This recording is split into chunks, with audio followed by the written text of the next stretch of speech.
Tiger Cat by David H. Keller. The man tried his best to sell me the house. He was confident that I would like it. Repeatedly, he called my attention to the view. There was something in what he said about the view. The villa on the top of the mountain commanded a vision of the valley, vine-clad and cottage-studded. It was an irregular bowl of green, dotted with stone houses which were whitewashed to almost painful brilliancy. The valley was 3 1/3 miles at its greatest width. Standing at the front door of the house, an expert marksman with telescopic sight could have placed a rifle bullet in each of the white marks of cottages. They nestled like little pearls amid a sea of green grapevines. "A wonderful view, senor," the real estate agent repeated. "That seen at any time of the year is worth twice what I am asking for the villa." "But I can see all this without buying," I argued. "Not without trespassing." But the place is old. It has no running water." "Wrong!" And he smiled expansively, showing a row of gold-filled teeth. "Listen." We were silent. There came to us the sound of bubbling water. Turning, I traced the sound. I found a marble cupid spurting water in a most peculiar way into a wall basin. I smiled and commented, "There's one like that in Brussels and another in Madrid. But this is very fine. However, I referred to running water in a modern bathroom." "But why bathe when you can sit here and enjoy the view?" He was impossible. So I wrote a check, took his bill of sale, and became the owner of a mountain, topped by a stone house that seemed to be half ruined. But he did not know, and I did not tell him, that I considered the fountain alone worth the price that I had paid. In fact, I'd come to Italy to buy that fountain if I could. Buy it and take it back to America with me. I knew all about that curious piece of marble. George Seabrook had written to me about it. Just one letter, and then he had gone on, goodness knows where. George was like that, always on the move. Now I owned the fountain and was already planning where I should place it in my New York home. Certainly not in the rose garden.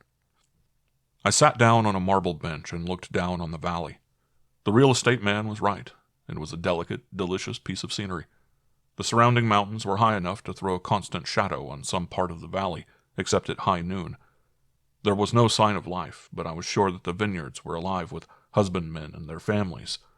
An eagle floated serenely on the upper air currents, automatically adjusting himself to their constant changing.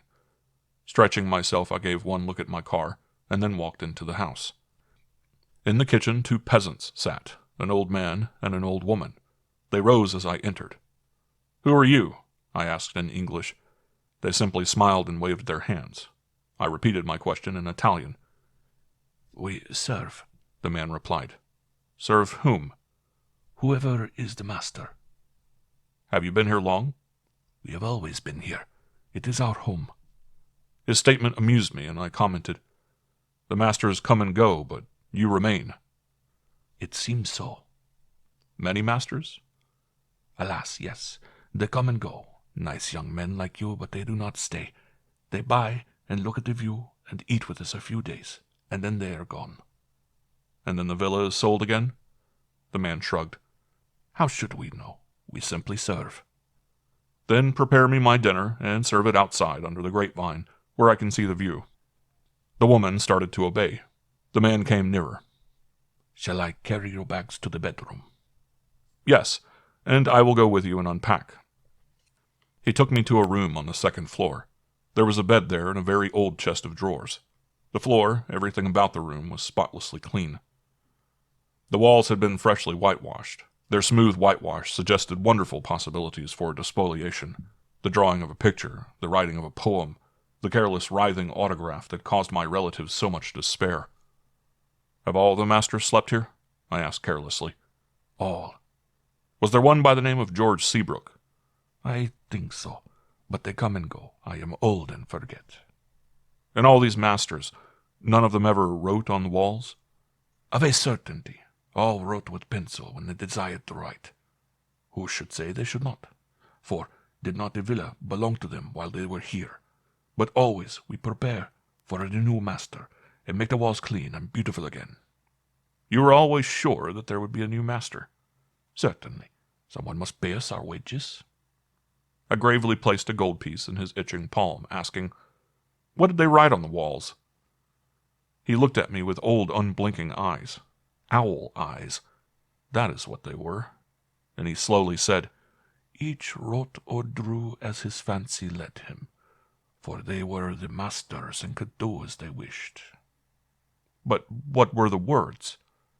"I cannot speak English or read it." Evidently the man was not going to talk.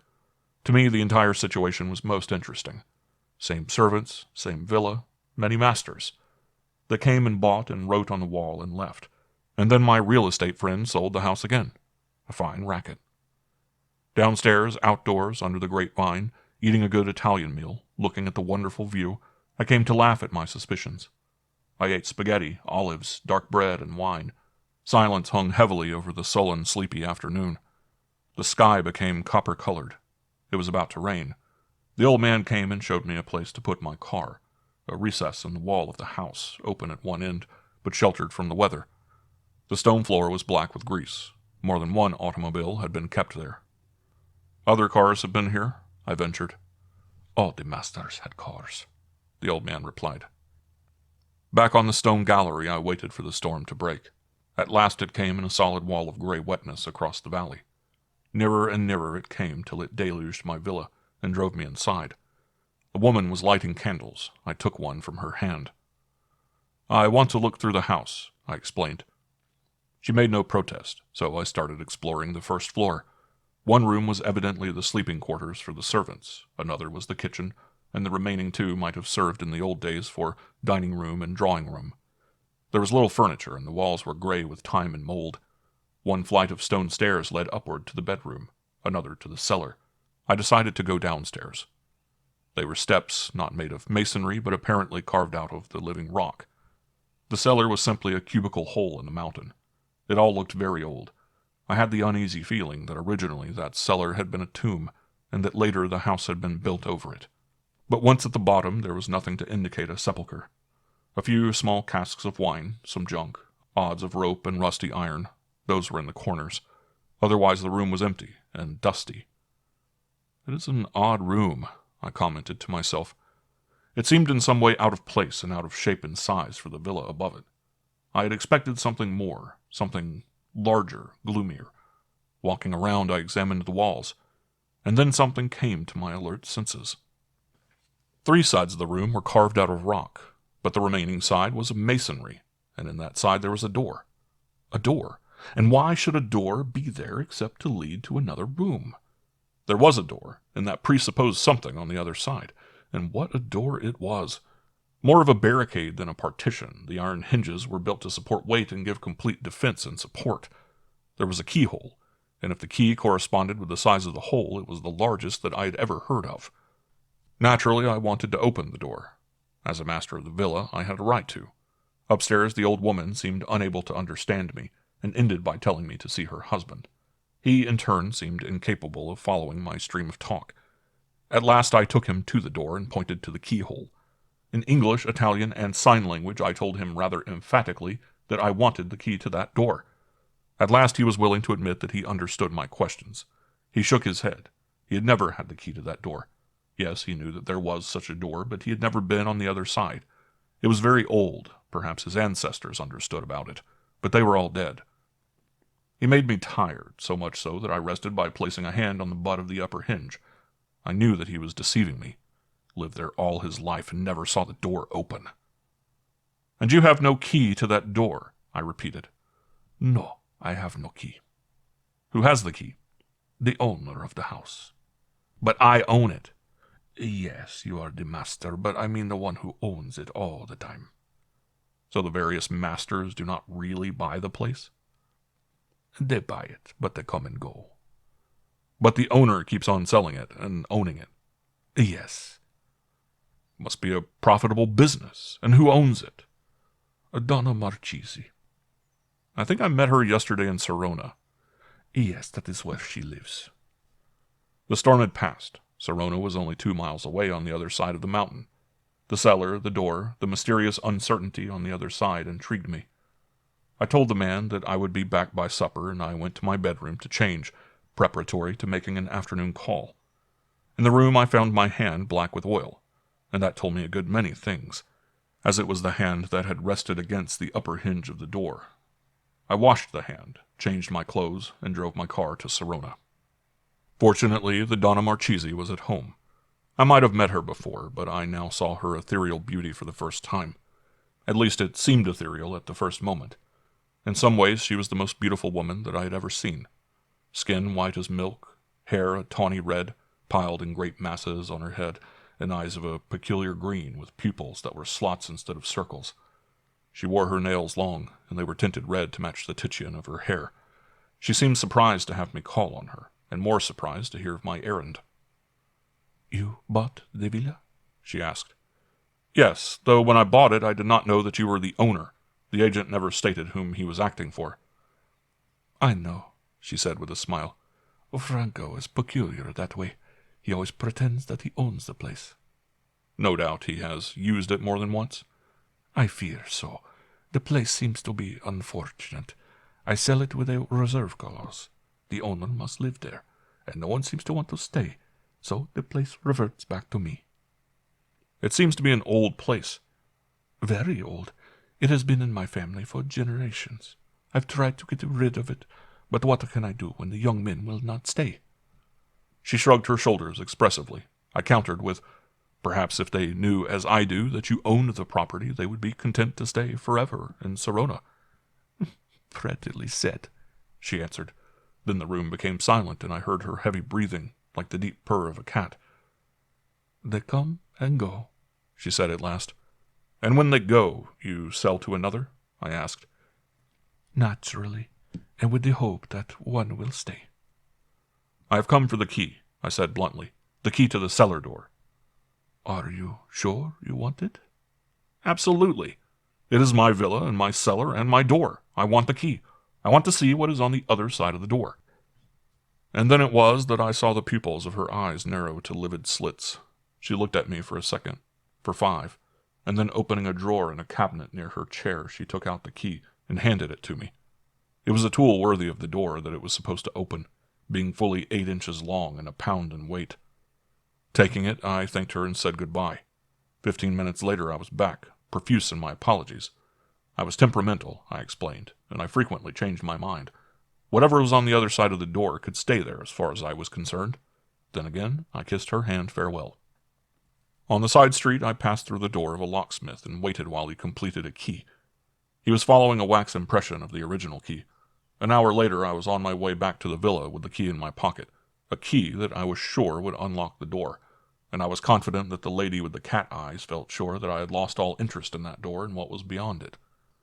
The full moon was just appearing over the mountains when I drove my car up to the villa.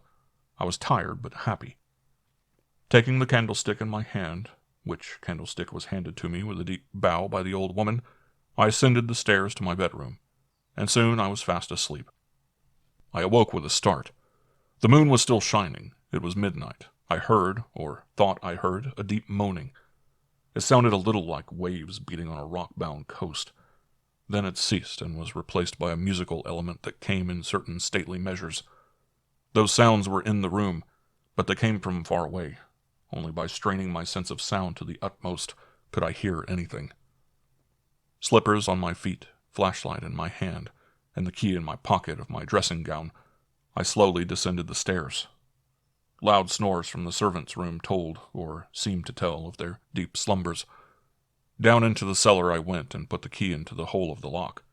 The key turned easily. No rust there. The springs and the tumblers had been well oiled like the hinges. It was evident that the door had been used often. Turning the light on the hinges, I saw what had made my hand black with oil. Earnestly I damned the servants. They knew about the door. They knew what was on the other side. Just as I was about to open the door, I heard a woman's voice singing in Italian. It sounded like a selection from an opera. It was followed by applause, and then a moaning, and one shrill cry, as though someone had been hurt. There was no doubt now as to where the sounds that I heard in my room had come from. They had come from the other side of the door. There was a mystery there for me to solve, but I was not ready to solve it. So I turned the key noiselessly, and with the door locked, tiptoed back to my bed. There I tried to put 2 and 2 together. They made 5, 7, a million vague admixtures of impossible results, all filled with weird forebodings. But never did they make 4. Until they did, I knew the answers to be wrong, for 2 and 2 had to make 4. Many changes of masters. One after another they came and bought and disappeared. A whitewashed wall. What secrets were covered with that whitewash? A door in a cellar, and what deviltry went on behind it? A key and well-oiled lock, and servants that knew everything. In vain the question came to me. What is back of the door? There was no ready answer. But Donna Marchese knew. Was it her voice that I had heard? She knew almost everything about it, but there was one thing that I knew and she did not. She did not know that I could pass through the door and find out what was on the other side. She did not know that I had a key. The next day I pleaded indisposition and spent most of the hours idling and drowsing in my chamber. Not till nearly midnight did I venture down. The servants were certainly asleep that time. A dose of chloral in their wine had attended to the certainty of their slumbers. Fully dressed, with an automatic in my pocket, I reached the cellar and opened the door. It swung noiselessly on its well-greased hinges. The darkness on the other side was the blackness of hell. An indescribable odor came to me, a prison smell, and with it the soft half-sob, half-laugh of sleeping children, dreaming in their sleep, and not happy. I flashed the light around the room. It was not a room but a cavern, a cave that extended far into the distance, the roof supported by stone pillars set at regular intervals. As far as my light would carry, I saw the long rows of white columns, and to each pillar was bound a man, by chains. They were resting on the stone floor, 20 or more of them, and all asleep. Snores, grunts, and weary sighs came from them, but not a single eyelid opened. Even when I flashed the light in their faces, their eyes were shut. And those faces sickened me, white and drawn and filled with the lines of deep suffering. All were covered with scars, long, narrow, deep scars, some fresh and red, others old and dead white. At last, the sunken eyelids and the inability to see my flashlight and respond told me the nauseating truth. Those men were all blind. A pleasant sight. One blind man, looking eternally into the blackness of his life and chained to a pillar of stone. That was bad enough, but multiply that by 20. Was it worse? Could it be worse? Could 20 men suffer more than one man? And then a thought came to me, a terrible, impossible thought, so horrible that I doubted my logic. But now 2 and 2 were beginning to make 4. Could those men be the masters that came and bought and left, to go to the cellar and stay there? "Oh, Donna Marchese," I whispered, "how about those cat eyes? If you had a hand in this, you are not a woman. You are a tiger." I thought that I understood part of it. The latest master came to her for the key to the cellar, and then, when he once passed through the door, he never left. She and her servants were not there to welcome me that night because she did not know that I had a key. The thought came to me that perhaps one of those sleeping men was George Seabrook. He and I used to play tennis together, and we knew each other like brothers. He had a large scar on the back of his right hand, a livid star-shaped scar. With that in mind, I walked carefully from sleeping man to sleeping man, looking at their right hands. And I found a right hand with a scar that was shaped like the one I knew so well. But that blind man, only a skin-covered skeleton, chained to a bed of stone. That could not be my gay young tennis player George. The discovery nauseated me. What did it mean? What could it mean? If the Donna Marchese was back of all that misery, what was her motive? Down the long cave-like room I went. There seemed to be no end to it, though many of the columns were surrounded with empty chains. Only those near the door had their human flies in the trap. In the opposite direction, the rows of pillars stretched into a far oblivion. I thought that at the end there was the black mouth of a tunnel, but I could not be sure, and dared not go that far to explore the truth. Then, out of that tunnel, I heard a voice come, a singing voice. Slipping my shoes off, I ran back near the door and hid as best as I could in a dark recess, back of a far piece of stone. I stood there in the darkness, my torch out, the handle of the revolver in my hand. The singing grew louder and louder, and then the singer came into view. It was none other than Donna Marchese. She carried a lantern in one hand and a basket in the other. Hanging the lantern on a nail, she took the basket and went from one sleeping man to another. With each, her performance was the same. She awakened them with a kick in the face, and then when they sat up crying with pain, she placed a hard roll of bread in their blind, trembling, outstretched hand. With all fed, there was silence, save for gnawing teeth breaking through the hard crusts. The poor devils were hungry, starving slowly to death. And how they wolfed the bread. She laughed with animal delight as they cried for more. Standing under the lamp, a lovely devil in her décolleté dress, she laughed at them. I swear I saw her yellow eyes dilated in the semi-darkness. Suddenly she gave the command, "Up! You dogs, up!"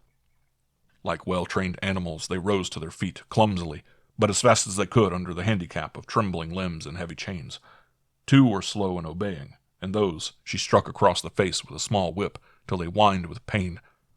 They stood there in silence, 20 odd blind men chained against as many pillars of stone, and then the woman, standing in the middle of them, started to sing. It was a well-trained voice, but metallic, and her high notes had in them the cry of a wild animal. No feminine softness there. She sang from an Italian opera, and I knew that I had heard that song before. While she sang, her audience waited silently. At last she finished, and they started to applaud. Shrunken hands beat noisily against shrunken hands. She seemed to watch them carefully, as though she were measuring the degree of their appreciation. One man did not satisfy her. She went over and dug into his face with long strokes of those long red nails until his face was red and her fingers bloody. And when she finished her second song, that man clapped louder than any of them. He had learned his lesson. She ended by giving them each another roll and a dipper of water. Then, lantern and basket in her hands, she walked away and disappeared down the tunnel. The blind men, crying and cursing in their impotent rage, sank down on their stone beds. I went to my friend and took his hand. George Seabrook," I whispered. He sat up and cried, "Who calls me? Who is there?" I told him, and he started to cry. At last he became quiet enough to talk to me. What he told me, with slight variance, was the story of all the men there, and all the men who had been there but who had died. Each man had been master for a day or a week. Each had found the cellar door, and had come to Donna Marchese for the key. Some had been suspicious and had written their thoughts on the wall of their bedroom. But one and all had, in the end, found their curiosity more than they could resist, and had opened the door. On the other side they had been overpowered and chained to a pillar, and there they had remained till they died. Some of them lived longer than the rest. Smith of Boston had been there over 2 years, though he was coughing badly and did not think that could last much longer. Seabrook told me their names. They were the best blood of America, with 3 Englishmen and 1 Frenchman. "And are you all blind?" I whispered, dreading the answer. "Yes, that happens the first night we are here. She does it with her nails." "And she comes every night?" "Every night. She feeds us and sings to us, and we applaud. When one of us dies, she unchains the body and throws it down a hole somewhere. She talks to us about that hole sometimes and brags that she is going to fill it up before she stops." "But who is helping her?" "I think it is the real estate man. Of course, the old devils upstairs help.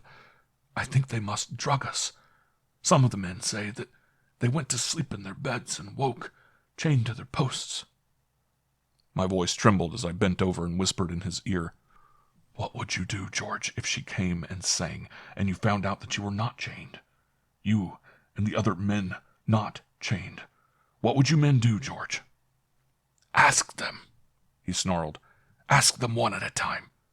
But I know what I would do. I know." And he started to cry, because he could not do it the next second. Cried from rage and helplessness till the tears ran from his empty sockets. "Does she always come at the same time?" "As far as I know. But time is nothing to us. We just wait for death." "Are the chains locked?" "Yes, and she must have the key. But we could file the links if only we had files. If only each of us had a file, we could get free. Perhaps the man upstairs has a key, but I hardly think so." "Did you write on that pretty wall upstairs? The whitewashed wall?" I did. I think we all did. One man wrote a sonnet to the woman, verses in her honor, telling about her beautiful eyes. He raved about that poem for hours while he was dying. Did you ever see it on the wall? I did not see it. The old people whitewash the walls before each new master comes. I thought so.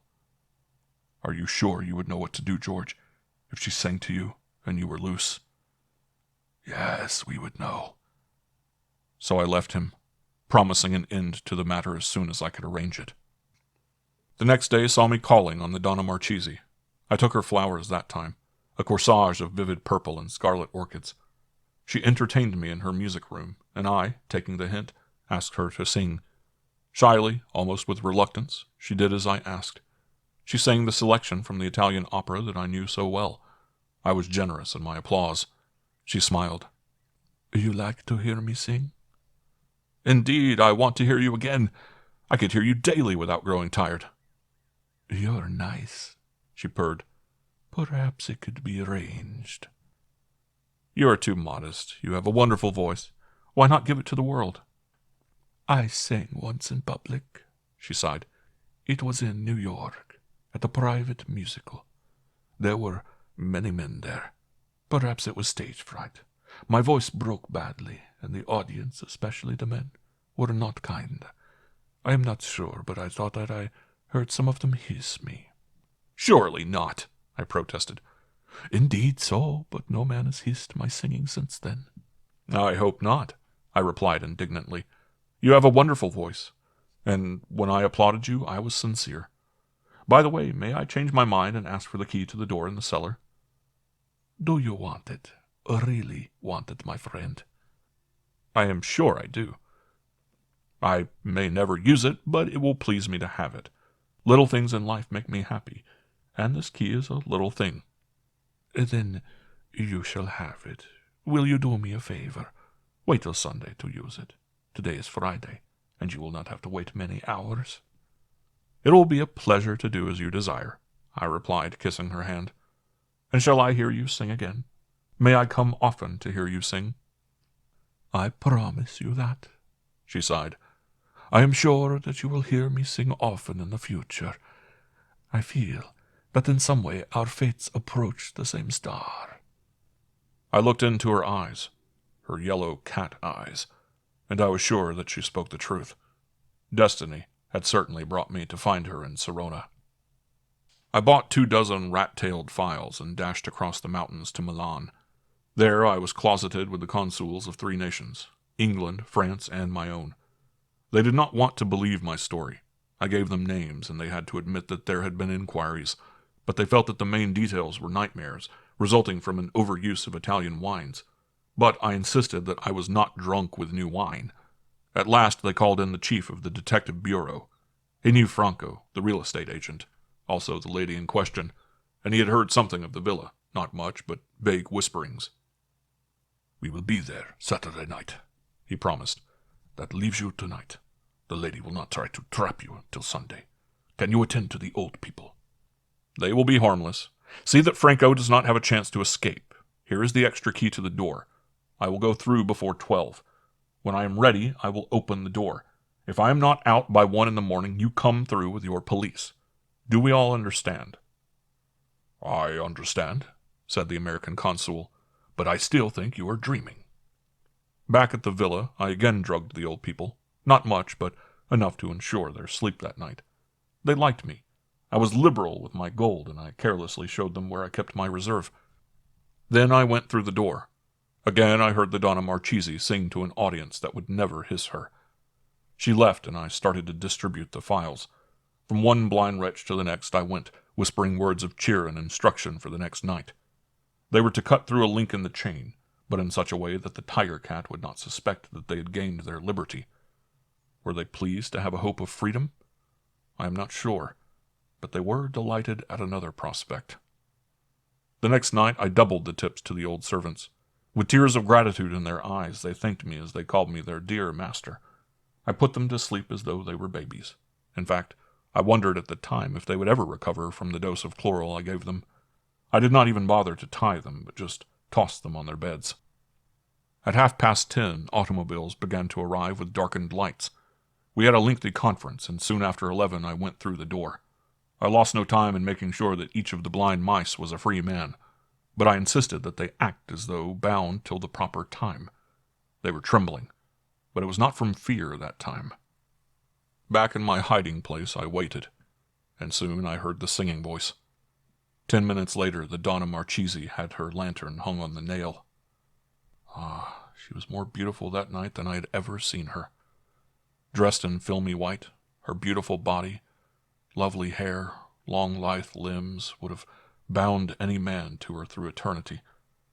She seemed to sense that beauty, for after giving out the first supply of rolls, she varied her program. She told her audience how she had dressed that evening for their special pleasure. She described her jewels and her costume. She almost became grandiose as she told of her beauty, and driving in the dagger she twisted it as she reminded them that they would never be able to see her, never touch her or kiss her hand. All they could do was to hear her sing, applaud, and at last die. Of all the terrible things in her life, that little talk to those blind men was the climax.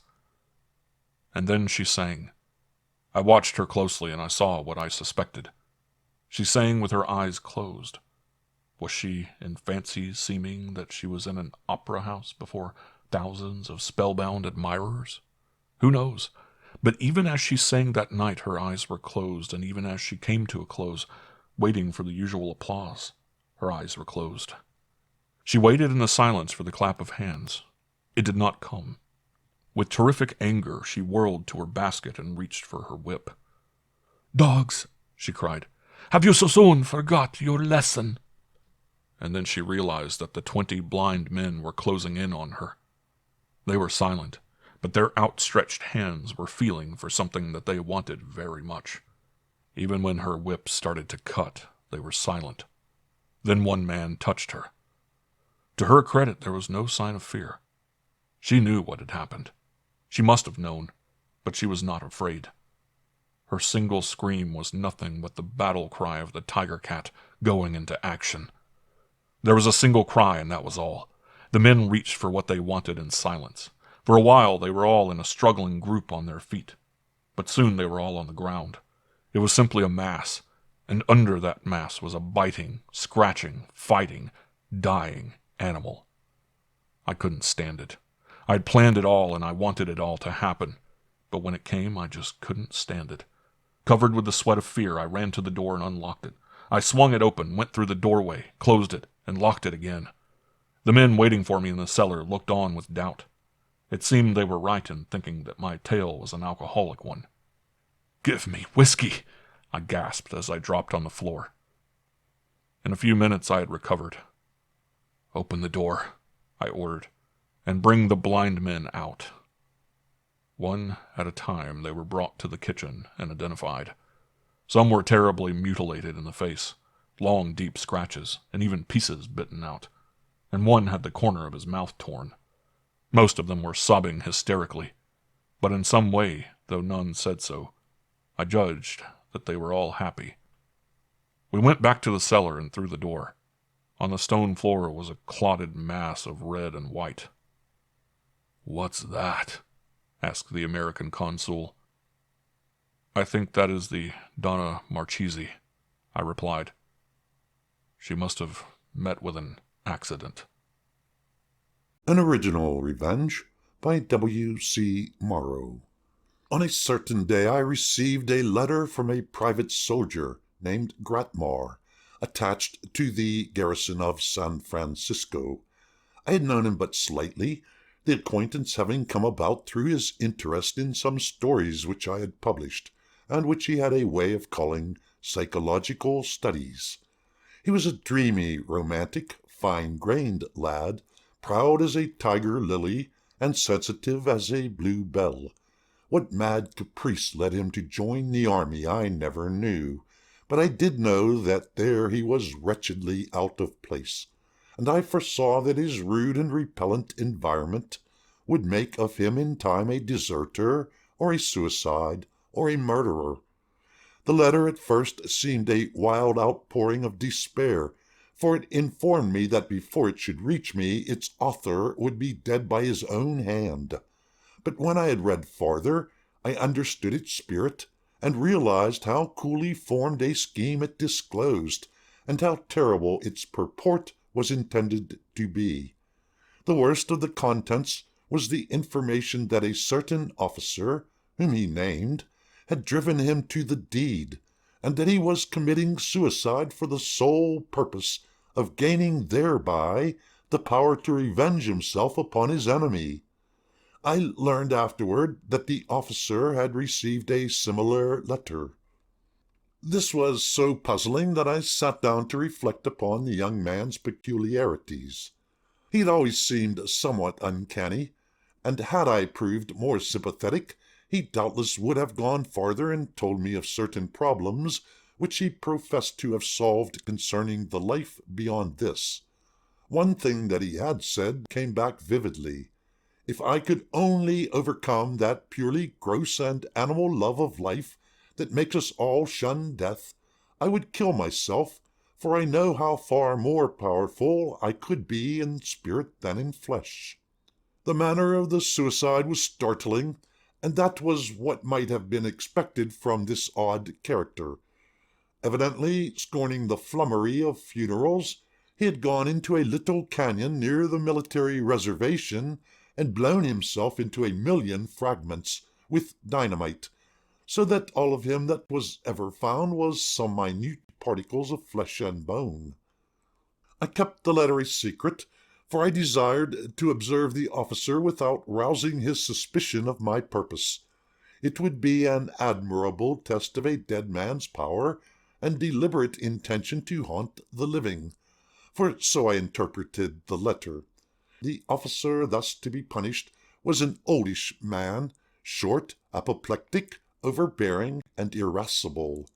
Generally he was kind to most of the men in a way, but he was gross and mean, and that explained sufficiently his harsh treatment of young Gratmore, whom he could not understand, and his efforts to break that flighty young man's spirit. Not very long after the suicide, certain modifications in the officer's conduct became apparent to my watchful oversight. His color, though none the less sporadic, developed a quality which had some of the characteristics of senility, and yet he was still in his prime, and passed for a sound man. He was a bachelor, and had lived always alone, but presently he began to shirk solitude at night and court it in daylight. His brother officers chaffed him, and thereupon he would laugh in rather a forced and silly fashion, quite different from the ordinary way with him, and would sometimes, on these occasions, blush so violently that his face would become almost purple. His soldierly alertness and sternness relaxed surprisingly at some times, and at others were exaggerated into unnecessary acerbity, his conduct in this regard suggesting that of a drunken man who knows that he is drunk, and who now and then makes a brave effort to appear sober. All these things, and more, indicating some mental strain, or some dreadful apprehension, or perhaps something worse than either, were observed partly by me and partly by an intelligent officer, whose watch upon the man had been secured by me. To be more particular, the afflicted man was observed often to start suddenly and, in alarm, look quickly round, and make some unintelligent monosyllabic answer, seemingly to an inaudible question that no visible person had asked. He acquired the reputation, too, of having taken lately to nightmares, for in the middle of the night he would shriek in the most dreadful fashion, alarming his roommates prodigiously. After these attacks he would sit up in bed, his ruddy face devoid of color, his eyes glassy and shining, his breathing broken with gasps, and his body wet with a cold perspiration. Knowledge of these developments and transformations spread throughout the garrison, but the few, mostly women, who dared to express sympathy or suggest a tonic encountered so violent rebuffs that they blessed heaven for escaping alive from his word volleys. Even the garrison surgeon, who had a kindly manner, and the commanding general, who was constructed on dignified and impressive lines, received little thanks for their solicitude. Clearly the doughty old officer, who had fought like a bulldog in 2 wars and 100 battles, was suffering deeply from some undiscoverable malady. The next extraordinary thing which he did was to visit one evening, not so clandestinely as to escape my watch, a spirit medium. Extraordinary, because he always had scoffed at the idea of spirit communications. I saw him as he was leaving the medium's rooms. His face was purple, his eyes were bulging and terrified, and he tottered in his walk. A policeman, seeing his distress, advanced to assist him, whereupon the soldier hoarsely begged, "Call a hack." Into it he fell, and asked to be driven to his quarters. I hastily ascended to the medium's rooms, and found her lying unconscious on the floor. Soon, with my aid, she recalled her wits, but her conscious state was even more alarming than the other. At first she regarded me with terror, and cried, "It is horrible for you to hound him so." I assured her that I was hounding no one. "Oh, I thought you were the spirit. Oh, but it was standing exactly where you are," she exclaimed. "I suppose so," I agreed, "but you can see that I am not the young man's spirit. However, I am familiar with this whole case, madam, and if I can be of any service in the matter, I should be glad if you would inform me. I am aware that our friend is persecuted by a spirit, which visits him frequently, and I am positive that through you it has informed him that the end is not far away, and that our elderly friend's death will assume some terrible form. Is there anything I can do to avert the tragedy?" The woman stared at me in a horrified silence. "How did you know these things?" she gasped. "That is immaterial. When will the tragedy occur? Can I prevent it?" "Yes, yes," she exclaimed. "It will happen this very night, but no earthly power can prevent it." She came close to me and looked at me with an expression of the most acute terror. "Merciful God, what will become of me? He is to be murdered, you understand, murdered in cold blood by a spirit, and he knows it, and I know it. If he is spared long enough, he will tell them at the garrison, and they will all think that I had something to do with it. Oh, this is terrible, terrible, and yet I dare not say a word in advance. Nobody there would believe in what the spirits say, and they will think that I had a hand in the murder." The woman's agony was pitiful. "Be assured that he will say nothing about it," I said, "and if you keep your tongue from wagging, you need fear nothing." With this and a few other hurried words of comfort, I soothed her and hastened away, for I had interesting work on hand. It is not often that one may be in at such a murder as that. I ran to a livery stable, secured a swift horse, mounted him, and spurred furiously for the reservation.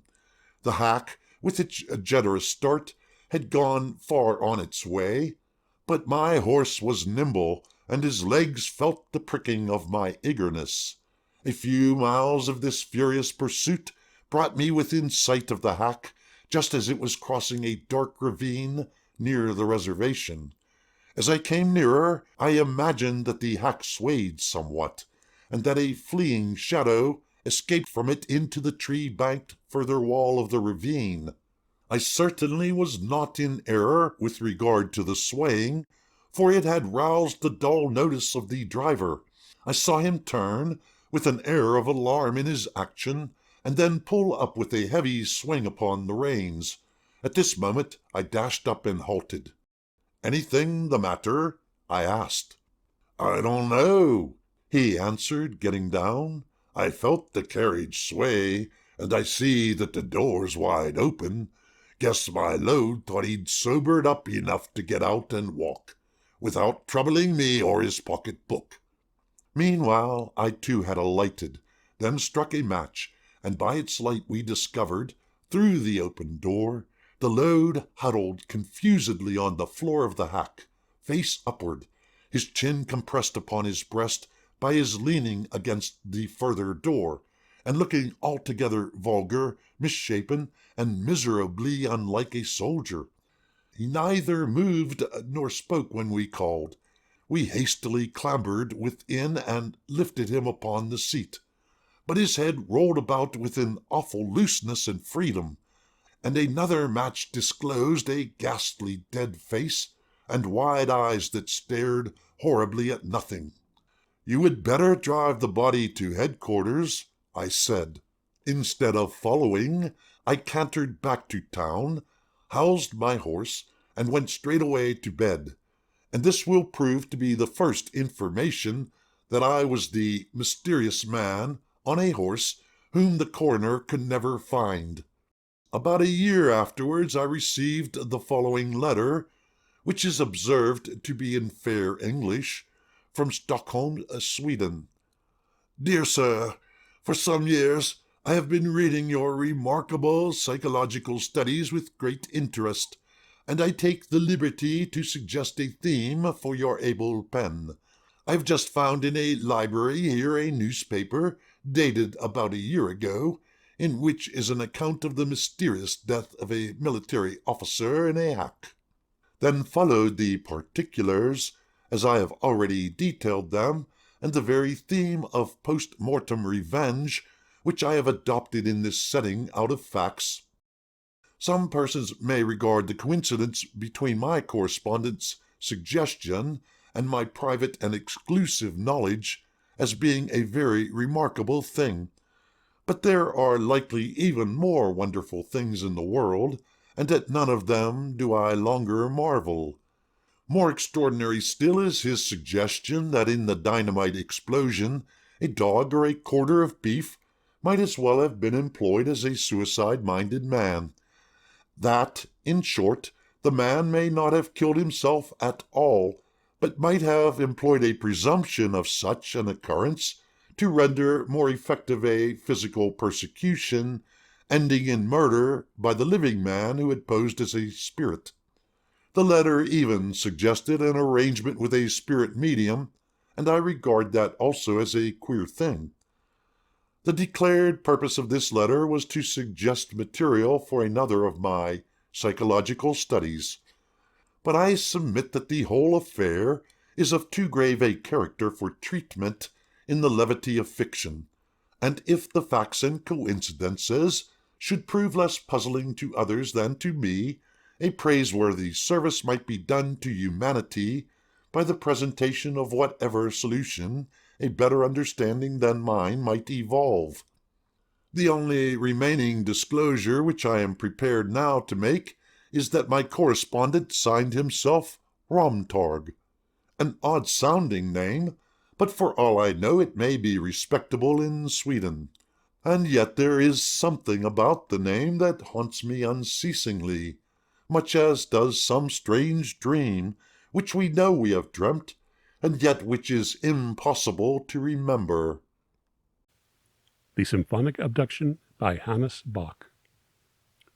"I suppose you've heard about what happened to my brother Jerry?" Ray Spencer asked me. I shook my head. The whole family was worried about him for a while. Couldn't tell whether he had sleeping sickness or what. All we knew was that he'd gone coma listening to some phonograph records when he was alone in the house. Perhaps the intense emotional effect of the music, plus its stentor, was the cause. When I returned home, he lay cold on the floor in front of the radio phonograph. The automatic release had shut off the record, but the current was still on, and the volume dial was turned full strength. Nothing I could do would rouse my brother, so, scared, I put him to bed and called a doctor, who had him taken to a hospital for observation. No one could determine what was the trouble. and since we couldn't afford to keep him at the hospital indefinitely, we brought Jerry back home. And although it wasn't exactly appropriate, I couldn't help remembering the story of the Sleeping Beauty whenever I looked into his room and saw him, apparently only napping. Then one day I heard him, still in his trance, whisperingly singing. The indistinct notes were reminiscent of one of Tchaikovsky's ballet pieces. I tried vainly to wake him. He sighed on until the faint breath of a voice softened into silence. When at last he did awake, I had been listening to some continental communiques in the adjoining room, with the door open so that I could look in on him in case of emergency. The program ended and was followed by concert music. I don't care much for symphony, so I arose and went to the radio to switch it off. At the same time, Jerry stirred. I heard his bed creak. Turning to look his way, I twisted the wrong dial, and the music thundered. My brother began to toss on his bed. Disregarding the racket for a moment, in excitement at seeing him move, I ran into him, shouting, shaking him a little. His hands groped, found mine, and clung to them. Painfully he endeavored to raise himself, dropped back, perspiring and panting. Then he screamed, horribly, as if all hell's devils were shoveling all hell's coals on him, and opened his eyes, his face taut with dread. He recognized me. In a moment I had soothed him back to normalcy. He was perfectly all right from then on. Or at least we thought so. But since you're so interested in metaphysics, get him to tell you all about the vision he had during his catalepsy. He won't feel embarrassed. He's told it to others. Just say that I mentioned it to you. Ray had finished. Later, when I chanced upon Jerry Spencer, I brought him up to my apartment for dinner. The meal over, he smiled at my query concerning his comatose dream and related, "None in my family are as interested in music as I am. My belief is that to realize its full magic, you must leave off talking. Better still, listen to it alone, and closing your eyes, open your mind to it. Relax, forget yourself. All of my folks spoke fun at me when I sit on the floor by the radio during the concert broadcasts, my ears close to the speaker. But that is the only way by which I can really enjoy music.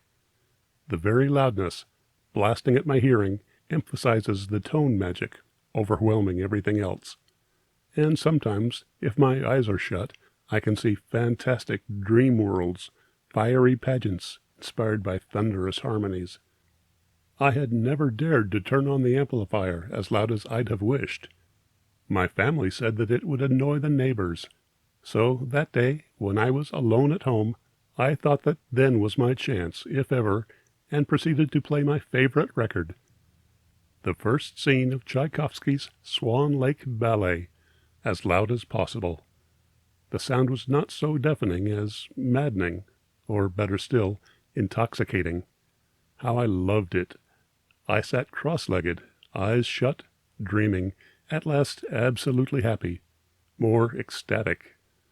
The first notes were like an invitation emanating from a lost dimension, calling me, wheedling, promising haven, peace. The call of the unknown, not the lure of dashing adventure, but of mystery, mournful sorcery, epic splendors. Deep in my heart, there's a sort of innate Slavic sadness which responded to the music's plaint, and my thought traveled with the melody effortlessly on and on. The warm darkness of my closed eyes lightened to infinities of cold, deep blue emptiness, through which I felt myself gliding as the theme progressed. Each harmonic burst, every wailing echo, dominated me. My thought was borne farther and farther like a leaf in a tempest. There were bass chords, which made my throat quiver, and tears burned under my lowered eyelids. I felt a tingling at my shoulders, and with eyes still closed, but discerning by a sort of dream vision, I half-consciously turned, beheld luminous yellow draperies fluttering behind me, buoying me, like scarf wings, whipping comet tails. An instinctive, transient fright gripped me, admonishing me to withdraw from this blue region, into the callid darkness from which I had come. But the melody's urge was stronger than my feeble urge to retreat. The azure became flecked with diamond points of light, which augmented into the great white moons, and from one to another in the vast network rayed pulsing filaments, vascular channels of fluid light.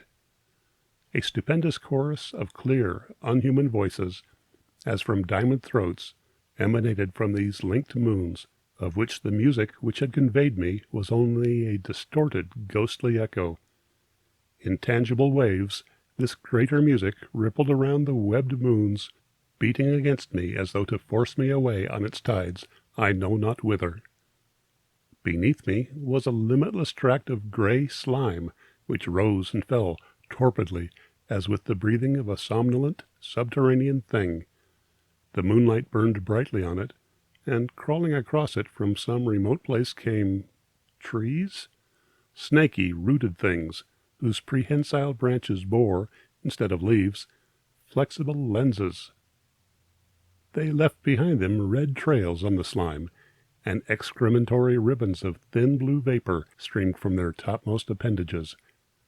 Occasionally they paused to feed, focusing their lenses upon the gelatinous ground, which became luminously white under their concentrated light. The sucking mouths of their serpentine roots absorbed this matter, and red viscosity seeped into the eaten places, graying rapidly under the moon's effulgence, chemically affected by it. And the trees mated. Gynandrous, they converged in pairs or groups, pressing close together, thrusting their limbs into one enormous cluster, aggregating their lenses into a series of complex, compact forms, shuddering with a violent ardor.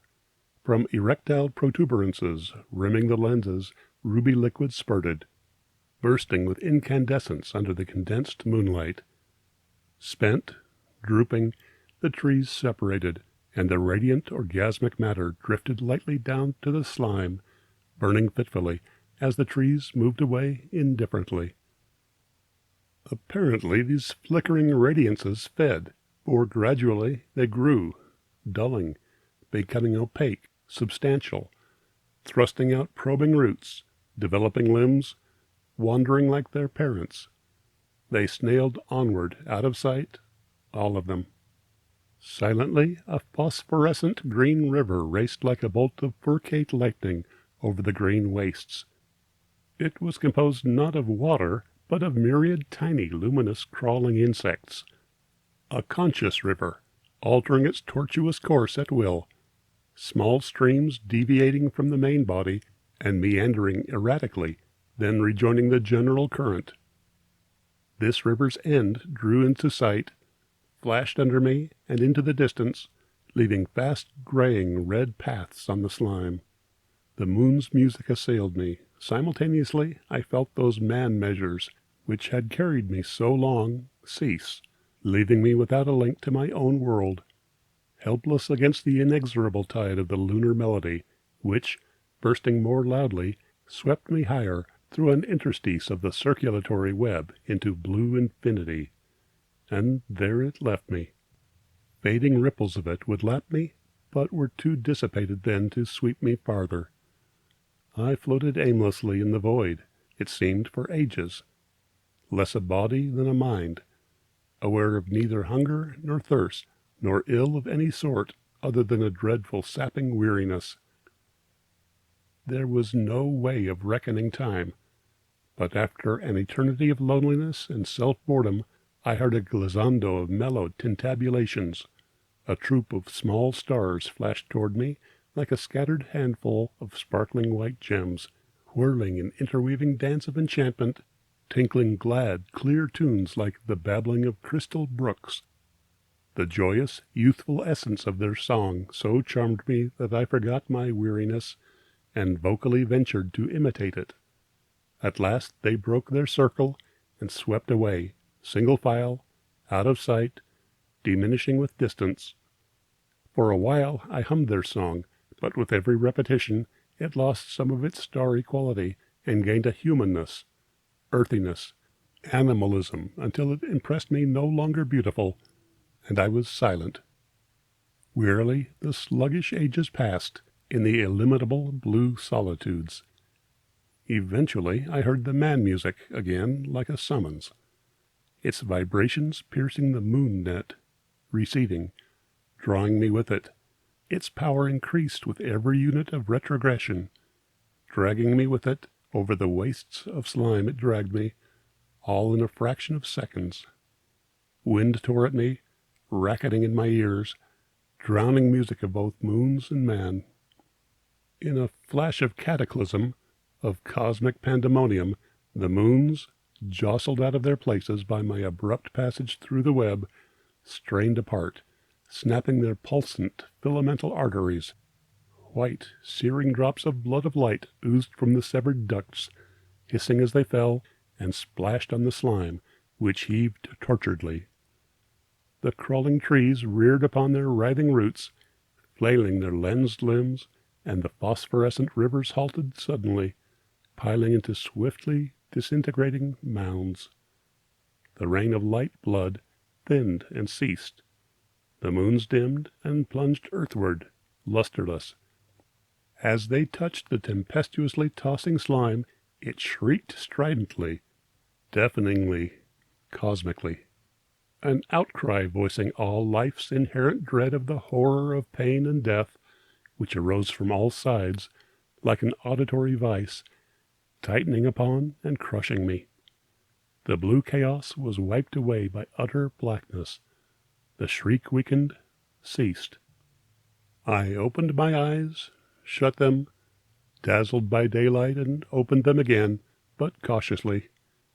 My brother Ray was standing over me, shaking me, calling my name, and it was I who had screamed.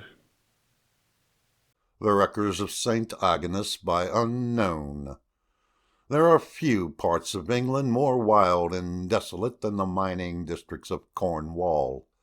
Nature, as a counterpoise to the treasures which she has lavished on this region of her bounty, has imparted to its features a most forbidding aspect. Bleak and barren plains, unenlivened by vegetation, with neither tree nor shrub to protect the traveller from the wind that sweeps across their surface, and danger in every step from the innumerable shafts by which they are intersected. It is truly an inhospitable country, and the nature of the inhabitants seems quite in accordance with its unfriendly characteristics, repulsive and ungainly in appearance, disgusting and ferocious in manner, cruel by nature, and treacherously cunning. Not a step have they gained from the barbarous state of their savage ancestors. I allude more particularly to the town and district of St. Agnes, near Truro, and its people. St. Agnes is a small place, situated on the coast of Cornwall about 10 miles from Truro, across one of those sterile plains, almost covered with the refuse of mines, and perforated in every direction like a gigantic rabbit warren. The road, so called, through this waste is little better than a track, which it would be difficult and dangerous to traverse without a guide. Many a wanderer has found a nameless grave by venturing rashly across those dreary moors. It was late in the autumn when I visited St. Agnes, and it was towards the close of a gloomy day that I found myself at the residence of Captain Thomas, so I shall call him, whose acquaintance I had made in London, and who had succeeded in persuading me that the only sure way to make a fortune was by investing a trifle of ready money in a copper mine. He held the rank of captain by the custom of the country, as a mine is conducted, like a ship, by a captain and officers. The captain was rather a decent specimen of his caste, for where all are combinations of the miner, smuggler, wrecker, and consequently ruffian, a man even of decent manners is something. He had one fault, however, which I afterwards discovered. He would have considered it a most meritorious employment to have robbed even his own father, rather than not to have robbed at all. Our repast being over, and I, like a witless booby, having invested my banknotes in his pouch, in exchange for certain bits of paper he was pleased to call shares, and having received from him, in addition to such valuable considerations, the most nattering congratulations on the prospect of immediate wealth, he proposed an adjournment to the Red Dragon, or Red something. I almost forget, it is so long since, where he assured me I should meet a most respectable society, and where I might pick up much valuable information. They were all particular friends of his, captains and pursers of mines. It was a dismal night. When we sallied out, a thick mist was gathering around. The sea was breaking against the huge rocky cliffs of the adjacent coast with a deafening roar, and at intervals was heard the distant thunder. It was with no uncomfortable feeling that I felt myself safely housed at the rendezvous of the choice spirits of the mines. The party to which I was introduced was seated at a long deal table, in a spacious apartment, half kitchen, half tap room, at the upper end of which appeared a blazing fire, beneath a chimney porch of a most ancient and approved formation. On one side of the room a door opened into a small parlor, and in the corner was a little bar, for the host to dispense to his customers their various potations from his smuggled treasures. For, although it was not a trifle of Schiedam or cognac that would satisfy these congregated worthies, I question whether the king could afford to pay the salaries of the commissioners of excise, if the greater portion of his lieges were not more considerate customers than our friends of the Red Dragon. The arrival of Captain Thomas was hailed with marked satisfaction. We were soon seated, and in a twinkling a large tumbler of hot brandy and water was placed before me, and a pipe thrust into my hand. The conversation, which was rather loud when we entered, was now suddenly hushed, and intelligent glances were quickly interchanged, which I saw related to myself. Thomas understood it, and said, "You need not be afraid. That gentleman is a particular friend of mine, and a great patron of the mining arts." I then begged to assure the company of my veneration for miners and mines, and all connected with them. There was a visible brightening up at this declaration, and doubtless at that moment various were the plans of swindling and rascality which shot through the stolid brains of that pleasant coterie to put my devotedness to the proof. "A likely night this, Captain Thomas," said a beetle-browed, shock-headed, short, muscular man, whose small dark eyes peered from beneath a brow of peculiar ferocity. "Uncommon likely," returned the other, "and if we should have a bit of luck tonight, it would not be a bad beginning this winter." "Ah," said the former, who answered to the name of Knox, "my wife says she thinks Providence has deserted our coast. We haven't had a godsend worth telling about these 2 years. I've seen the time when we've had a matter of a dozen racks in a season." "Well, never mind, Master Knox," said a pert-looking, snub-nosed fellow named Roberts, who I at first glance took for an attorney, but afterwards found that he was a mining agent. From his more constant intercourse with Truro, he was rather better dressed than some of his companions, but his town breeding gave him no other advantage than a conceited, saucy air. "Never mind, Master Knox," said he, jingling a bunch of seals which peeped from beneath the waistcoat of that worthy. "You have made the most of your luck, and if you don't get any more, you won't harm." "Why, yes," said the fellow, drawing out a handsome gold watch, which accorded curiously with his coarse attire. "I don't complain of the past, and yet I had a narrow escape with this. If it hadn't been for my boy Jem, I should have lost it." "He's a cute child, that boy of yours," remarked one. "There never was a cuter. I'll tell you, sir," said he, addressing me. "It is 2 years ago, come December, on a Sunday, we were all in church, that we had news of a wreck.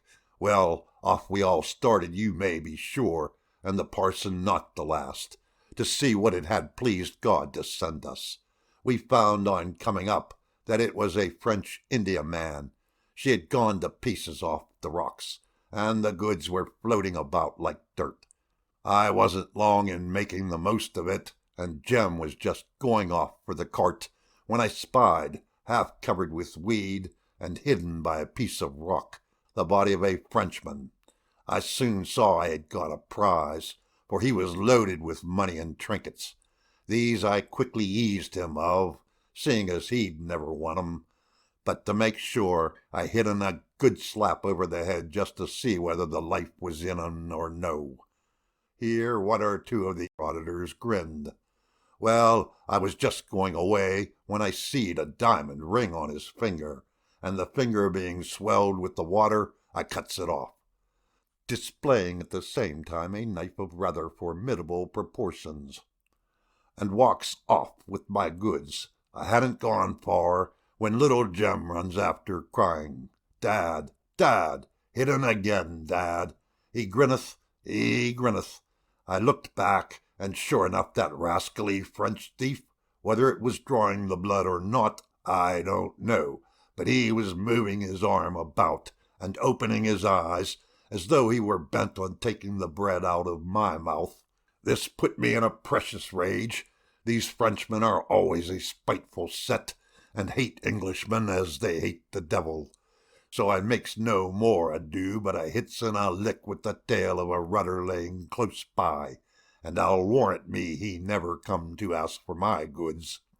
The miscreant chuckled over this horrid recital with all the self-satisfaction that another might feel at the recollection of a virtuous action, whilst his companions, to whom no doubt the story was familiar, felt no other sensations of uneasiness at its recapitulation than from the recollection that they had not been able to do the same thing.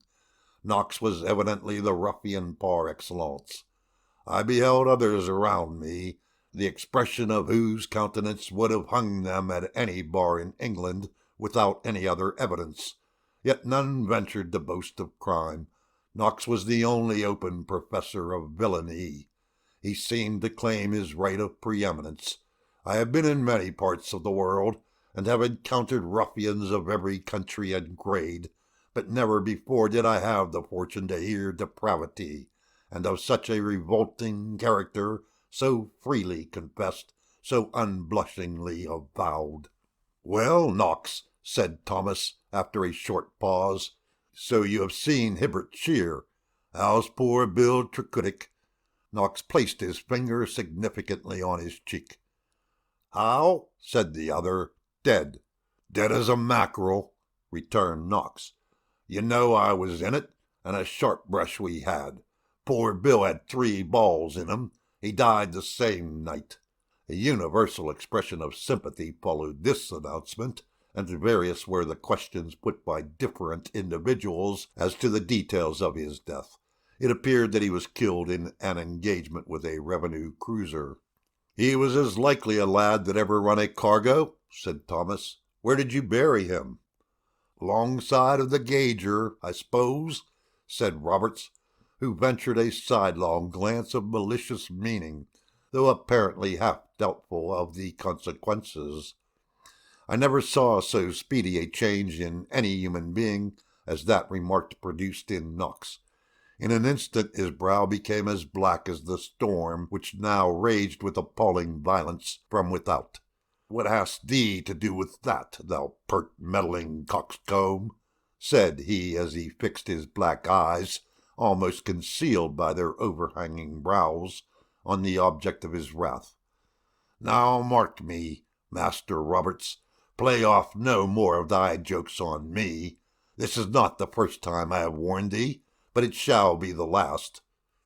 I learned afterwards that the gauger alluded to was Knox's half-brother, who was supposed to have met with his death by the hands of his relation, and his body flung down a shaft near the sea, now known by the name of the Gauger's Shaft. What confirmed the suspicion was that he was known to have frightful dreams about his murdered brother, and some said that he was known to tremble like a child if left alone at night. Be that as it might, however, a ferocious altercation was now proceeding between Knox and a friend of Roberts, who had replied to the other's threats which appeared likely to proceed to serious consequences, had not the attention of all parties been diverted by a loud and continued knocking at the outer door. This seemed so unusual an occurrence that the host hesitated to unbar, for never was a stranger known to arrive at St. Agnes at such an hour, and on such a night too, for we heard the rain descend in torrents, and the thunder howling at intervals. The knocking continued vehemently, and although we were too many to fear anything like personal danger, yet I could see an evident though undefinable fear spreading throughout the party, sufficiently expressed by their anxious glances. In no one was such an expression more visible than in Knox. It was the result of some superstitious feeling which the conversation of the night and the awful storm now raging about them had called into play. The knocking was now fiercer than ever, and the host was at last constrained to unbolt and unbar. The guest, whoever he was, would take no denial. As the door opened, in stalked a tall, weather-beaten-looking man, enveloped in a huge, shaggy greatcoat, and a broad oilskin hat on his head. "What the devil dost thee mean by this?" he said, dashing his hat upon the floor, and shaking the rain from his coat like a huge water-dog. "Keeping a traveller outside your gates on such a night."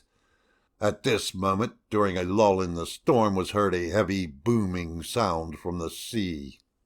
"A rock! A rock!" shouted Knox, and instantly a dozen fellows were on their legs, ready to rush forth like thirsty bloodhounds on their prey. "Keep your places, you fools!" cried the stranger. "If she goes ashore, it will be many miles from here, with the wind in this quarter." They all seemed to acknowledge the justice of the remark by sulkily resuming their places. "I've heard the guns some time," continued the stranger, "but she has good offing yet, and she may manage to keep off. I'd lay my life she is a foreign craft. They're always in such a plaguey hurry to sing out." The company had leisure this time to seat themselves and resume their pipes. They likewise, seeing he was no ghost, took the liberty of scanning their guest. He was not very remarkable further than being a tall, muscular man, with short, curling black hair, immense bushy whiskers, meeting under his chin, and large black eyes. Altogether it was not an unpleasant countenance. He did not apologize for his intrusion, but called at once for his pipe and his glass. "Did you come from Truro side?" asked Knox. The stranger took a huge whiff and nodded assent.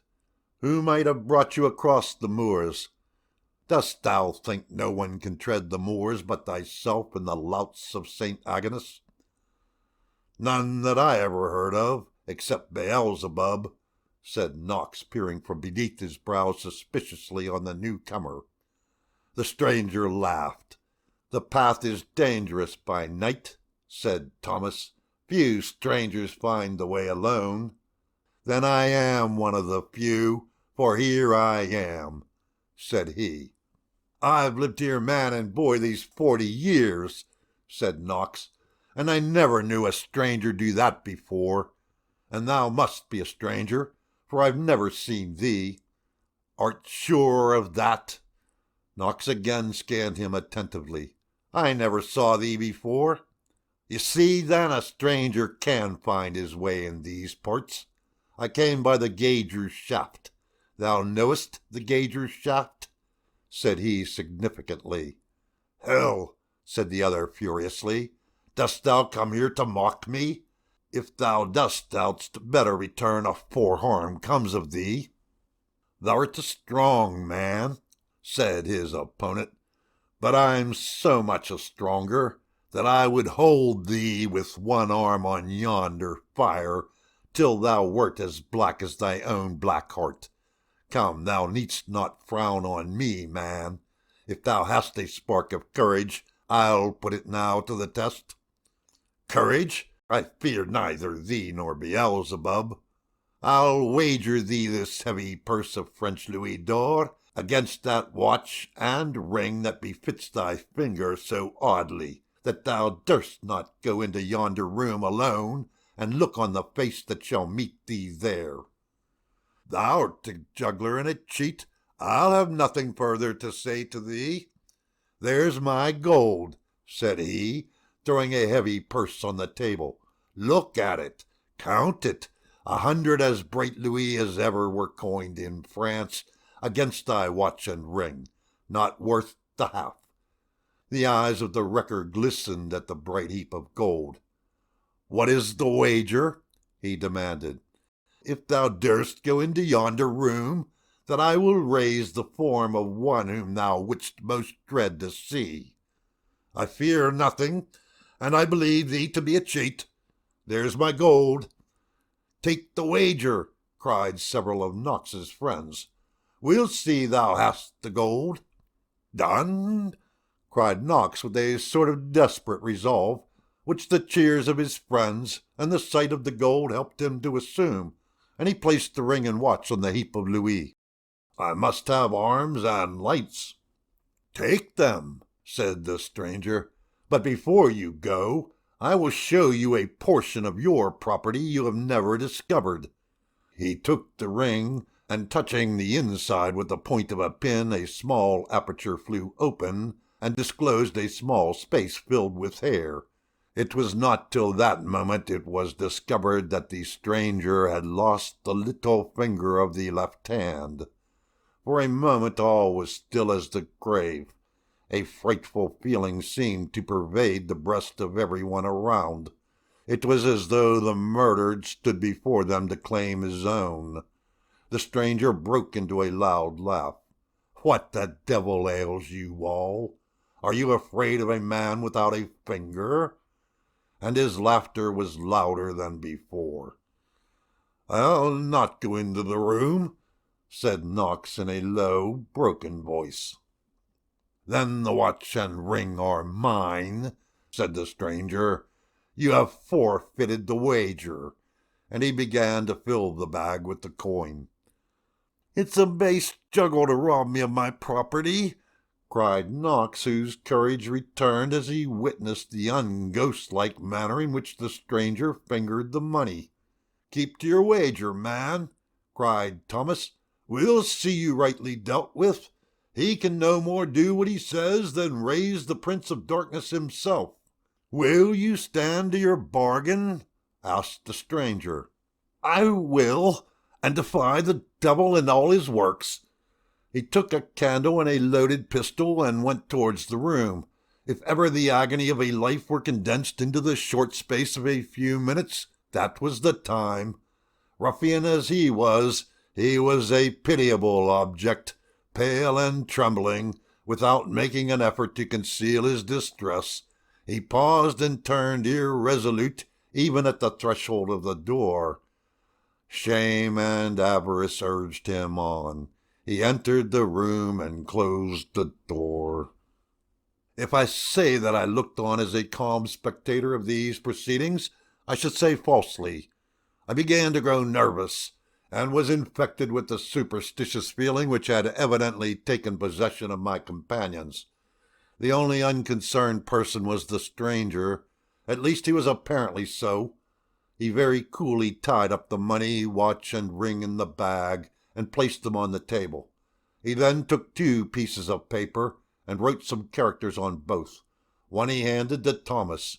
It was marked with the name of the gauger. The other he kept to himself.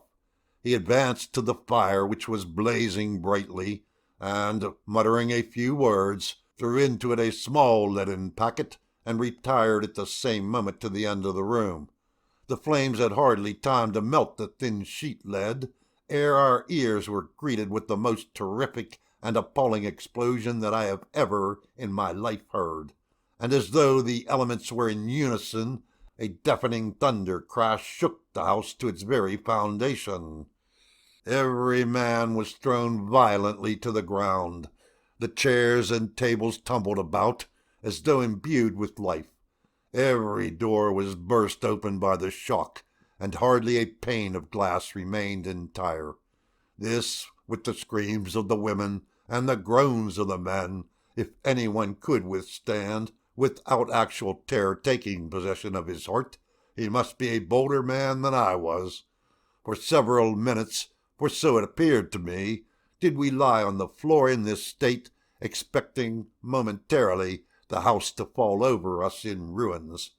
All was, however, silent as death, except the pealing of the thunder and the roaring of the storm, so that when the sense of suffocation was somewhat removed by the fresh air forcing through the open doors and windows, we ventured to hail each other.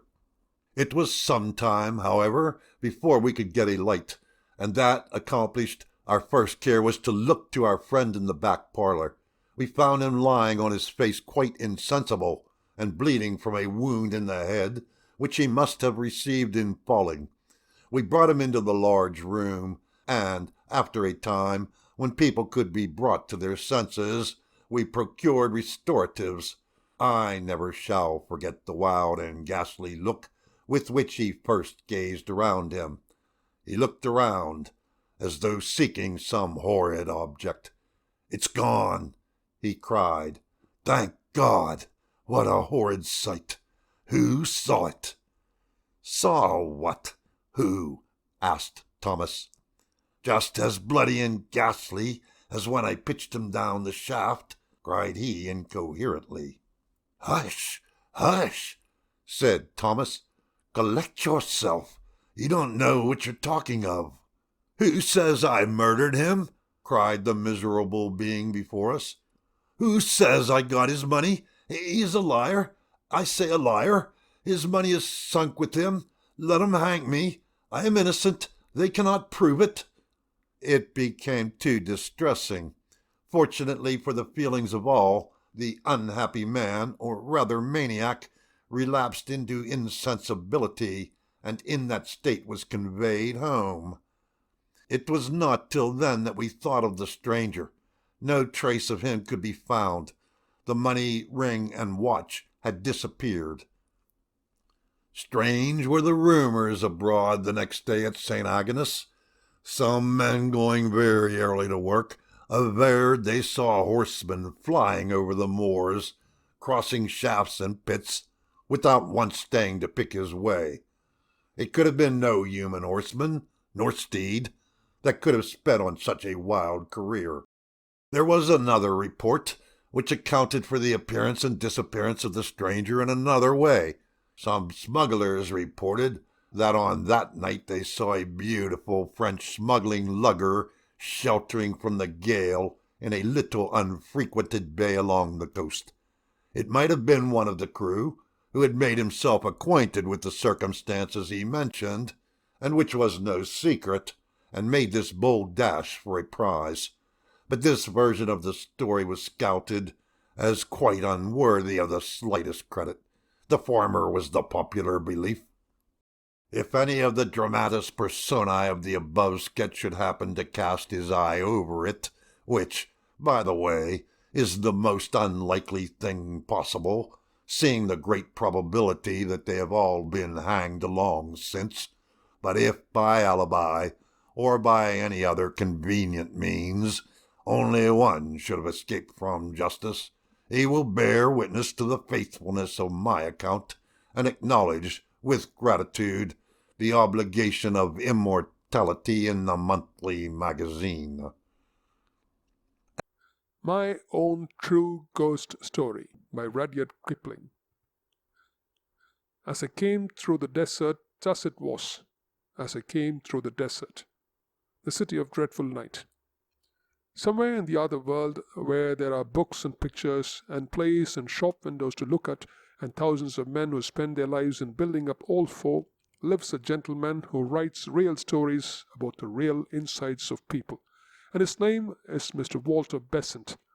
But he will insist upon treating his ghosts, he has published half a workshop full of them, with levity.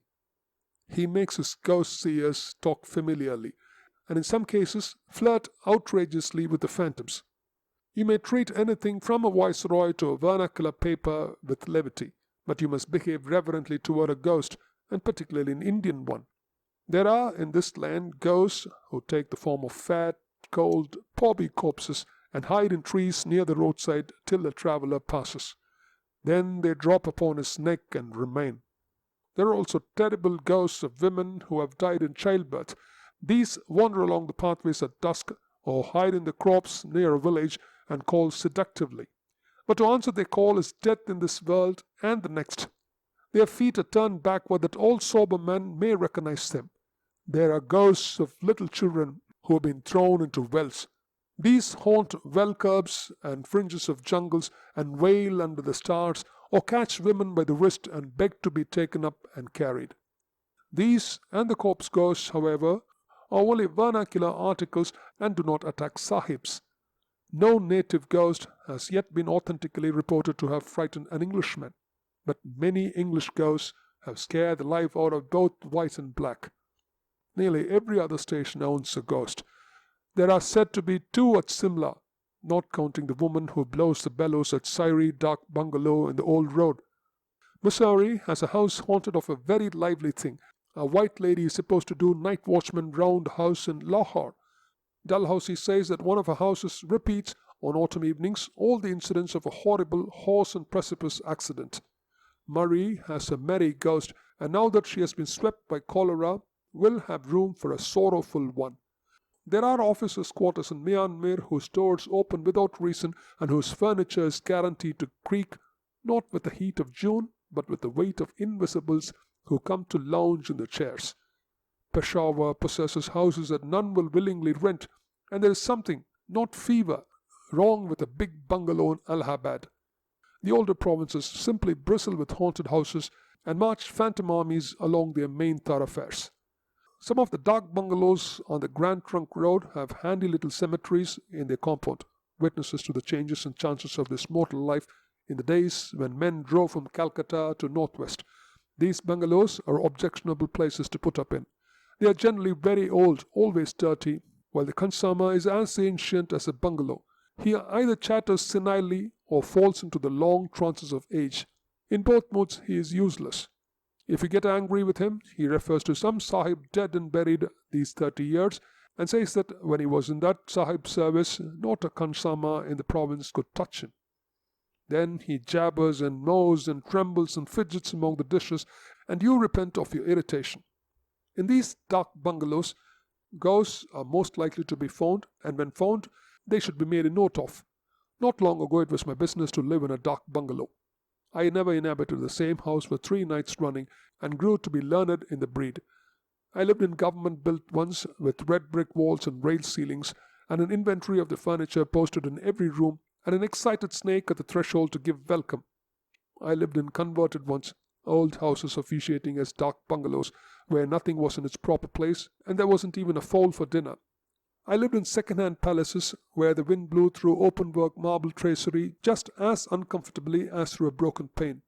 I lived in dark bungalows where the last entry in the visitor's book was 15 months old and where they slashed off the curry kid's head with a sword. It was my good luck to meet all sorts of men, from sober travelling missionaries and deserters flying from British regiments to drunken loafers who threw whiskey bottles at all who passed, and my still greater good fortune just to escape a maternity case.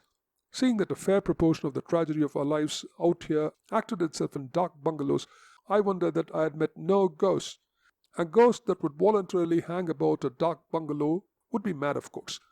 But so many men have died mad in dark bungalows that there must be a fair percentage of lunatic ghosts.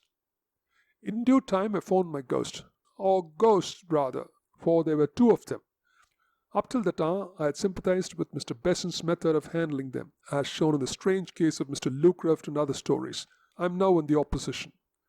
I'll call the bungalow Katmal Dark Bungalow, but that was the smallest part of the horror. A man with a sensitive hide has no right to sleep in dark bungalows. He should marry. Katmal Dark Bungalow was old and rotten and unrepaired. The floor was of worn brick, the walls were filthy, and the windows were nearly black with grime. It stood on a bypath largely used by native sub-deputy assistants of all kinds, from finance to forests, but real sahibs were rare. The khansama, who was nearly bent double with old age, said so. When I arrived, there was a fitful, undecided rain on the face of the land, accompanied by a restless wind, and every gust made a noise like the rattling of dry bones in the stiff toddy palms outside.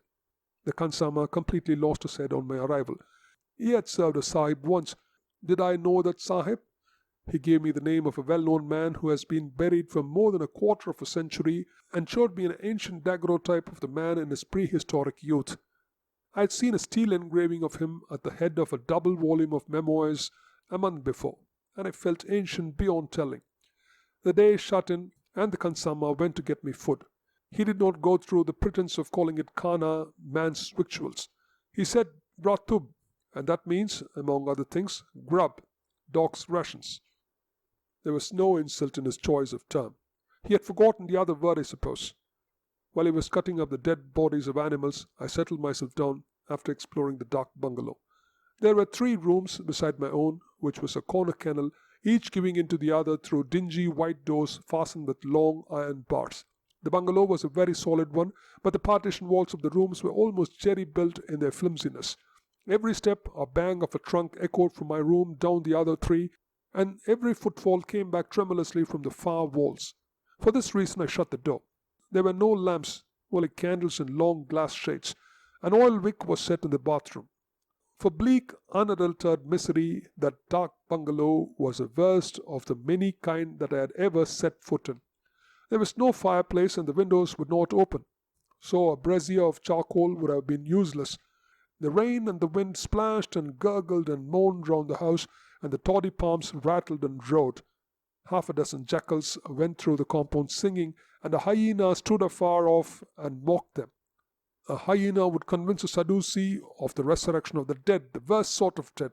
Then came the ratub, a curious meal, half native and half English in composition, with the old khansama babbling behind my chair about dead and gone English people, and the wind-blown candles playing shadow bo-peep with the bed and the mosquito curtains.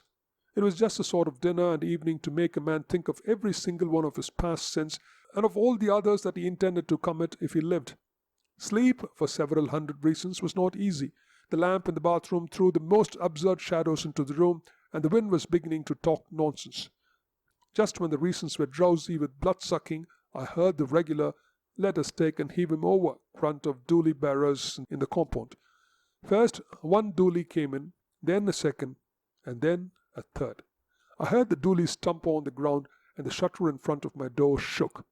"That's someone trying to come in," I said, but no one spoke, and I persuaded myself that it was a gusty wind. The shutter of the room next to mine was attacked, flung back, and the inner door opened. "That's some sub-deputy assistant," I said, "and he has brought his friends with him. Now they'll talk and spit and smoke for an hour." But there were no voices and no footsteps. No one was putting his luggage into the next room. The door shut, and I thanked Providence that I was to be left in peace. But I was curious to know where the doolies had gone. I got out of bed and looked into the darkness. There was never a sign of a dooli. Just as I was getting into bed again, I heard in the next room the sound that no man in his senses can possibly mistake, the whir of a billiard ball down the length of slates when the striker is striking for break. No other sound is like it. A minute afterwards, there was another whir, and I got into bed. I was not frightened. Indeed, I was not. I was very curious to know what had become of the doolies. I jumped into bed for that reason. Next minute I heard the double click of a cannon, and my hair sat up. It's a mistake to say that hair stands up. The skin of the head tightens, and you can feel a faint, prickly bristling all over the scalp. That is the hair sitting up. There was a whir and a click, and both sounds could only have been made by one thing, a billiard ball. I argued the matter out at great length with myself, and the more I argued, the less probable it seemed that 1 bed, 1 table, and 2 chairs, all the furniture of the room next to mine, could so exactly duplicate the sounds of a game of billiards. After another cannon, a 3-cushion one to judge by the whir, I argued no more. I had found my ghost, and would have given worlds to have escaped from that dark bungalow. I listened, and with each listen the game grew clearer. There was whir on whir and click on click. Sometimes there was a double click and a whir and another click. Beyond any sort of doubt, people were playing billiards in the next room. And the next room was not big enough to hold a billiard table. Between the pauses of the wind, I heard the game go forward, stroke after stroke. I tried to believe that I could not hear voices, but that attempt was a failure. Do you know what fear is? Not ordinary fear of insult, injury, or death, but abject, quivering dread of something that you cannot see. Fear that makes you sweat on the palms of the hand and gulp in order to keep the uvula at work. This is a fine fear, a great cowardice, and must be felt to be appreciated. The very improbability of billiards in a dark bungalow proved the reality of the thing. No man, drunk or sober, could imagine a game of billiards or invent the spitting crack of a screwman cannon. A severe course of dark bungalows has this disadvantage. It breeds infinite credulity. If a man said to a confirmed dark bungalow haunter, "There's a corpse in the next room, and there's a mad girl in the next but one, and the woman and man on the camel have just eloped from a place 60 miles away," the hearer would not disbelieve, because he would know that nothing is too wild, grotesque, or horrible to happen in a dark bungalow. This credulity unfortunately extends to ghosts. A rational person, fresh from his own house, would have turned on his side and slept. I did not. So surely as I was given up as a bad carcass by the scores of things in the bed because the bulk of my blood was in my heart, so surely did I hear every stroke of the long game at billiards played in the echoing room behind the iron-barred door. My dominant fear was that the players might want a marker. It was an absurd fear, because creatures who could play in the dark would be above such superfluities. I only know that that was my terror, and it was real. After a long, long while the game stopped and the door banged. I slept because I was dead tired. Otherwise I should have preferred to have kept awake. Not for everything in Asia would I have dropped the door bar and peered into the dark of the next room. When the morning came, I considered that I had done well and wisely, and inquired for the means of departure. "By the way, Kansama," I said, "what were those 3 doolies doing in my compound in the night?" "There were no doolies," said the Kansama. I went into the next room, and the daylight streamed through the open door. I was immensely brave. I would at that hour have played black pool with the owner of the big black pool down below. "Was this place always been a dark bungalow?" I asked her. "No," said the Kansama. 10 or 20 years ago, I have forgotten how long, it was a billiard room." How much?" "A billiard room for the sahibs who built the railway. I was Kansama then in the big house where all the railway sahibs lived, and I used to come across with brandy shrub. These 3 rooms were all one, and they held a big table on which the sahibs played every evening. But the sahibs are all dead now, and the railway runs, you say, nearly to Kabul. Do you remember anything about the sahibs?" "It is long ago, but I remember that one sahib, a fat man and always angry, was playing here one night, and he said to me, 'Mangal Khan, brandy pani do,' and I filled the glass, and he bent over the table to strike, and his head fell lower and lower till it hit the table, and his spectacles came off, and when we, the sahibs and myself, ran to lift him, he was dead. I helped him to carry him out. Aha, he was a strong sahib, but he is dead, and I, old Mangal Khan, am still living by your favour." That was more than enough. I had my ghost, a first-hand authenticated article. I would write for the Society for Psychical Research. I would paralyze the empire with the news. But I would, first of all, put 80 miles of assessed crop land between myself and the dark bungalow before nightfall. The society might send their regular agent to investigate later on. I went into my room and prepared to pack after noting down the facts of the case. As I smoked, I heard the game begin again, with a miss and balk this time, for the whir was a short one. The door was open, and I could see into the room. Click, click. That was a cannon. I entered the room without fear, for there was sunlight within and a fresh breeze without. The unseen game was going on at a tremendous rate. And well it might, when a restless little rat was running to and fro inside the dingy ceiling cloth, and a piece of loose window sash was making 50 breaks off the window bolt as it shook in the breeze. Impossible to mistake the sound of billiard balls, impossible to mistake the whir of a ball over the slate. But I was to be excused. Even when I shut my enlightened eyes, the sound was marvellously like that of a fast game. entered angrily the faithful partner of my sorrows, Kadir Baksh. This bungalow is very bare and low caste. No wonder the presence was disturbed and is speckled. 3 sets of dooli bearers came to the bungalow late last night when I was sleeping outside and said it was their custom to rest in the rooms set apart for the English people. What honor as the Khansama? They tried to enter, but I told them to go. No wonder, if these Uriyas have been here, that the presence is sorely spotted. It's a shame and the work of a dirty man. Kadi Baksh did not say that he had taken from each gang 2 annas for rent in advance, and then, beyond my earshot, had beaten them with a big green umbrella whose use I could never before divine. But Kadir Baksh has no notions of morality.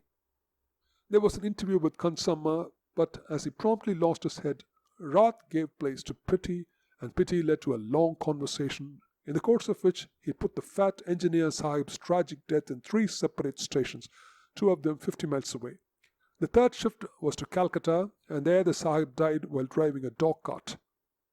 If I had encouraged him, the Khansama would have wandered all through Bengal with his corpse. I did not go away as soon as I intended. I stayed for the night while the wind and the rat and the sash and the window bolt played a ding-dong 150 up. Then the wind ran out and the billiard stopped, and I felt that I had ruined my one genuine hallmarked ghost story. Had I only stopped at the proper time, I could have made anything out of it. That was the bitterest thought of all.